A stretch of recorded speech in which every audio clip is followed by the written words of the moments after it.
Koutou. Today I'm reading a beautiful story about a little girl and her gorgeous cat called Moon. It's called Annie and Moon, and if you know me, you know how much I love cats. So here we go, let's get into it. Annie and Moon.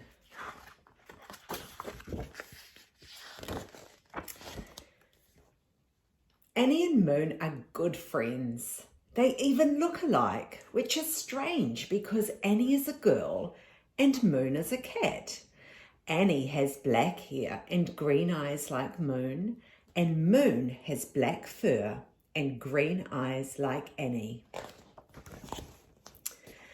Annie and Moon have not always lived together.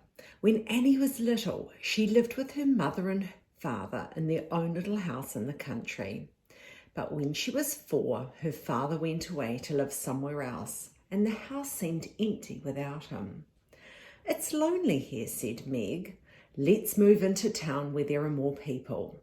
So Meg sold the little house, and she and Annie packed up their clothes and their furniture and went to live in a flat in town. The flat was just 2 rooms on the top floor of a large building. There were no other children in the building, and Annie had no one to play with.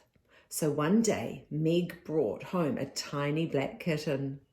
"I think I'll call him Moon," said Annie, "because he's as black as a black, black night with no moon." At first, Moon was very unhappy away from his cat family. He walked around and round calling for his mother. He didn't like his new home. Annie stroked him. "Poor little cat," she said. "It isn't easy for a little cat to get used to a new home." Annie lined Moon's basket with sheepskin and put it in the corner of the kitchen. Moon seemed to like that, and after a while he settled down. But it cost a lot of money to live in a flat.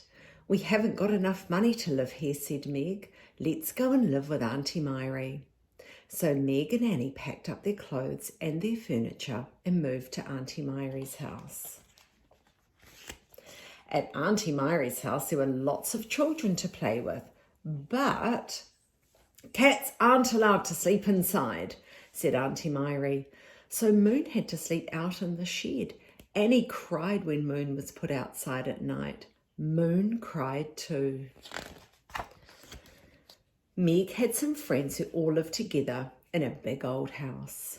"There's room for you both," they said, "and we don't mind if cats sleep inside." So Meg and Annie packed up their clothes and their furniture and moved to the big old house. A baby in the big old house pulled Moon's tail and squeezed him hard. Annie put Moon's basket in her room where he would feel safe. Meg was often busy with her friends, so Annie talked to Moon. "Poor little cat," she would say. "It isn't easy for a little cat to get used to a new home." Then Annie's granddad died. "I wish you would both come and live with me," said Grandma. "I could do with the company." "Shall we go?" asked Meg. "Yes, I like Grandma," said Annie. So they packed up their clothes and their furniture and went to live with Grandma. Grandma's house was just right. There was a garden with trees for Annie and Moon to climb, and Grandma and Annie had lots to talk about. Moon seemed to like it too. But Grandma had a dog called Brutus who loved to chase cats. Moon arched his back and his fur stood straight up whenever Brutus came near him. Annie put Moon's basket right under her bed so he would feel really safe. One day, Brutus crept into the bedroom when Moon was asleep. There was a terrible fight. Moon was so frightened he jumped out of the window and ran away. Annie called and called, but Moon didn't come. When she went to bed, she left the window open for him. That night, Meg got into bed with Annie. It seemed such a long night. They waited and waited. Just as the sun began to come up, there was a scratching outside the window, then a thump on the bedroom floor. Something landed on the bed and began to purr. It was Moon. Annie sat up and hugged him. Meg sat up and hugged them both. "You don't know," said Annie, "how very hard it is for a little cat to get used to a new home." Meg smiled. "I do know," she said. "It's hard for little girls too, and for mothers." Annie thought for a bit. "Let's stay here. Brutus and Moon should get used to each other. Then we can all get along together."